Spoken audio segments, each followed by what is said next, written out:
প্রথমে আপনাদেরকে কয়েকটা প্রশ্ন করে নেই। কি প্রশ্ন? আপনাকে যদি বলা হয় সিন মানে দৃশ্য, সিনারি মানেও দৃশ্য, অর্থ কিন্তু একই রকম, অর্থ এক হলো, এদের মধ্যে পার্থক্যটা কি? মানে what's the difference between scene and scenery, এই দুটার মধ্যে পার্থক্যটা কি? যদি আপনাকে আমি প্রশ্ন করি, এই প্রশ্নের উত্তর কি দিবেন?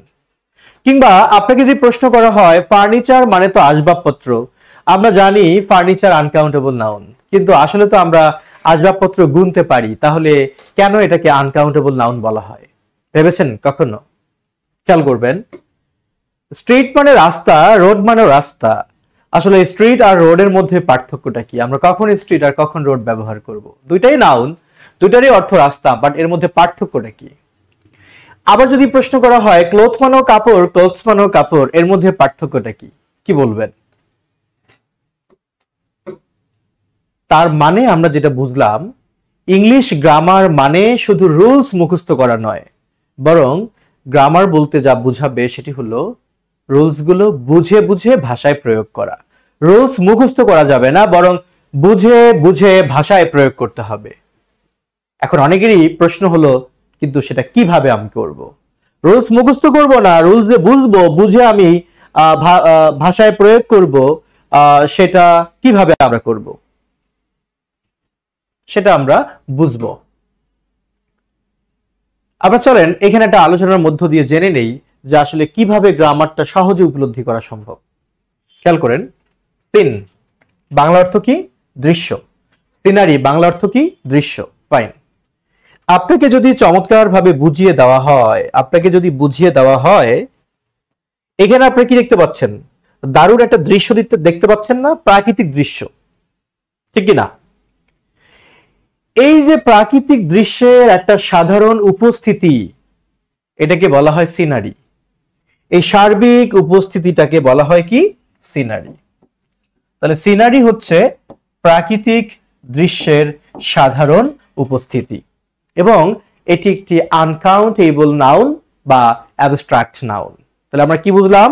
সিনারি হচ্ছে প্রাকৃতিক দৃশ্যের সাধারণ উপস্থিতি, এটি একটি আনকাউন্টেবল নাউন বা আমরা বলতে পারি অ্যাবস্ট্রাক্ট নাউন।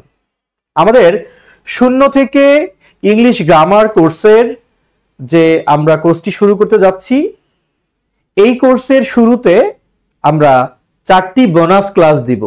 সেই 4টি বোনাস ক্লাসের আজকে হচ্ছে এটি প্রথম ক্লাস।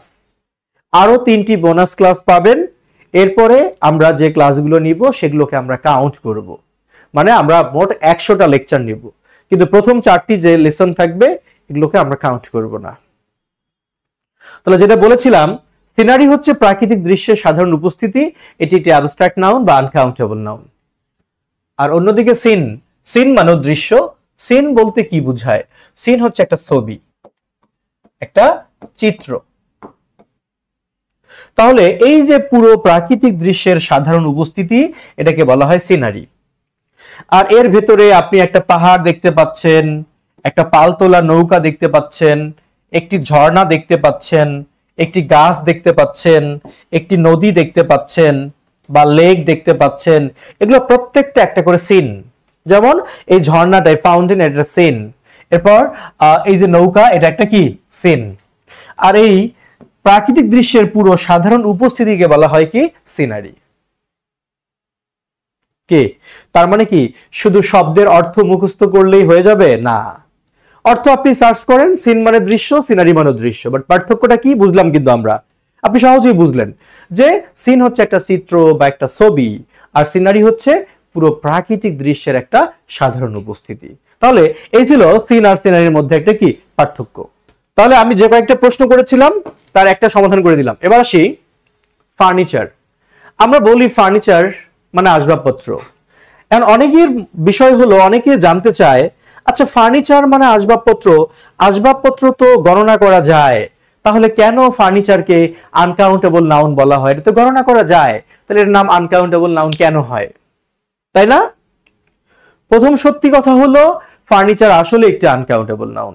তার চেয়েও বড় সত্যি হলো যে এটা আসলে আনকাউন্টেবল নাউন। বাট কিভাবে? আমি তো গুনতে পারি, রাইট? আপনারা দেখেন, এই কক্ষের মধ্যে কি দেখতে পাচ্ছেন? একটা বিছানা দেখতে পাচ্ছেন, একটা টেবিল দেখতে পাচ্ছেন। এইখানে আপনি বেশ কয়েকটা সোফা দেখতে পাচ্ছেন, আর আপনি দুইটা সোফা চেয়ারও দেখতে পাচ্ছেন। এখানে আপনি বেশ কয়েকটা চেয়ার দেখতে পাচ্ছেন, একটা টেবিল দেখতে পাচ্ছেন। এগুলোকেই তো আমরা ফার্নিচার বলি।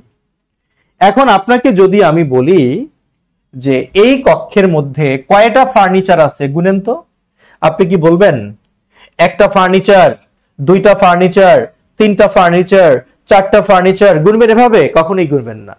আপনি বলবেন যে এই কক্ষটিতে দুইটি বড় সোফা আছে এবং চারটি সোফা চেয়ার আছে। আর এখানে কয়টি ফার্নিচার আছে? আপনি বলবেন যে এখানে 7টি চেয়ার আছে, একটি টেবিল আছে। আপনি কিন্তু বলবেন না যে এখানে 8টি ফার্নিচার আছে। তার মানে কি ফার্নিচারকে ফার্নিচার হিসেবে গণনা করার কোনো রীতি নেই। ফার্নিচারকে ফার্নিচার হিসেবে গণনা করার রীতি নেই। ফার্নিচার এই জন্যই আনকাউন্টেবল নাউন, কারণ ফার্নিচারকে কখনো ফার্নিচার মনে করে গণনা করা হয় না, মনে করা হয় চেয়ার, টেবিল, বেঞ্চ মনে করে। দ্যাট ইজ ওয়াই এই ফার্নিচার হচ্ছে আনকাউন্টেবল নাউন। স্ট্রিট আর রোডের মধ্যে পার্থক্যটা কি? স্ট্রিট মানে রাস্তা, রোড মানেও রাস্তা, বাট এর মধ্যে ডিফারেন্সটা কি? চলো আমরা ডিফারেন্সটা একটু হাতে কলমে দেখে আসি। আপনারা স্ক্রিনের দিকে খেয়াল করবেন মনোযোগ দিয়ে। দেখেন এটাও রাস্তা, এটাও রাস্তা। পার্থক্যটা কি? পার্থক্যটা হলো এই বাম দিকে যে রাস্তাটি আছে, দেখেন এই রাস্তার দুধারে বাড়িঘর, ভবন আছে, পাশে ফুটপাথ আছে, মানুষ সেখানে হাঁটতে পারে। আর ডান দিকে যে রাস্তাটা, এই রাস্তার দুধারে কোনো বাড়িঘর নেই, হাঁটার মতো কোনো ফুটপাথও নেই, শুধু গাড়ি চলছে আর চলছে। পার্থক্য তো স্পষ্ট। তাহলে যে রাস্তার দুই ধারে বাড়িঘর বা ভবন থাকে সেগুলোকে আমরা স্ট্রিট বলি, আর যে রাস্তাগুলোর দুধারে বাড়িঘর ভবন থাকে না নরমালি, সেগুলোকে আমরা রোড বলে থাকি। আরো অনেক সূক্ষ্ম পার্থক্য বলা যায়, স্বাভাবিকভাবে এতটুকু হচ্ছে পার্থক্য স্ট্রিট আর রোডের মধ্যে। তাহলে আমরা যেটা বুঝলাম, স্ট্রিট একটা নাউন, রোডও একটা নাউন। স্ট্রিট মানে রাস্তা, রোড মানেও রাস্তা, বাট পার্থক্যটুকু আমরা জানলাম। এগুলো হচ্ছে কনফিউজিং নাউন। এরপরে দেখেন ক্লোথ আর ক্লোথস এর মধ্যে পার্থক্যটা কি? ক্লোথ মানে কাপড়, ক্লোথস মানে কাপড় বা বস্ত্র। এর মধ্যে পার্থক্যটা কি? What's the difference between cloth and clothes? Abhishek Mondal জুমে ক্লাস হবে না স্যার, এটা কি প্রশ্নবোধক বাক্য? প্রশ্নবোধক বাক্য হলে একটা কোশ্চেন মার্ক দিবেন। আচ্ছা, জুমে ক্লাস হবে, প্রথম 4টি ক্লাস হচ্ছে আপনাদের বোনাস ক্লাস। এই 4টি বোনাস ক্লাস শেষ হলে বাকি সবগুলো ক্লাস হবে জুমে। আচ্ছা, লিসন, তারপর হচ্ছে যে জব প্রিপারেশনের জন্য কি কোনো কোর্স আছে? হ্যাঁ, কোর্স আছে। তবে ভাইয়া আমি এখন আপনাদের হচ্ছে কোনো কোর্স নিয়ে কিছু বলবো না, মানে ভর্তি, এই মুহূর্তে ভর্তি নিয়ে আমি কোনো কথা বলবো না। আমি একটু তৃপ্তি মতো পড়াতে চাই, শেখাতে চাই। যারা আপনার সাথে আমার সাথে আলোচনা এনজয় করতে চান তারা হচ্ছে আলোচনায় মনোযোগ দেন। ক্লথ আর ক্লোথস এর মধ্যে পার্থক্যটা কি?